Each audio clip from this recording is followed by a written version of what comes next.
எல்லாருக்கும் வணக்கம். நான் நியூட்ரிஷனிஸ்ட் திவ்யா சத்யராஜ். தனியார் மருத்துவமனைகள், அதாவது பிரைவேட் ஹாஸ்பிட்டல்ஸ்ல நடக்கிற ஒரு முக்கியமான விஷயத்தை பத்தி சொல்றதுக்கு தான் இந்த வீடியோ. இது என்னோட டாக்டர் ஃப்ரெண்ட்ஸ் கிட்ட இருந்து வந்த தகவல் தான். சில தனியார் மருத்துவமனைகள்ல அந்த மருத்துவமனைக்கு லாபம் வரணுங்கிறதுக்காக பேஷண்ட்ஸுக்கு தேவையில்லாத பிளட் டெஸ்ட், தேவையில்லாத ஸ்கேன்ஸ், தேவையில்லாத எம்ஆர்ஐ இதெல்லாம் பண்ண வைக்கிறாங்க.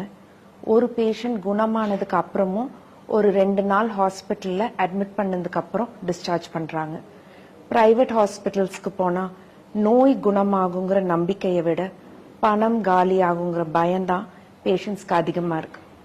எங்க அமைப்பு மூலமா சில பேஷண்ட்ஸ்க்கு நாங்க உதவி செஞ்சாலும் எல்லா பேஷண்ட்ஸ்க்கும் உதவி செய்யறது பிராக்டிக்கலா முடியாத ஒரு விஷயம். Patients should not be treated like profit generating machines. நோயாளிகள் வருவாய் உருவாக்கும் இயந்திரங்கள் கிடையாது.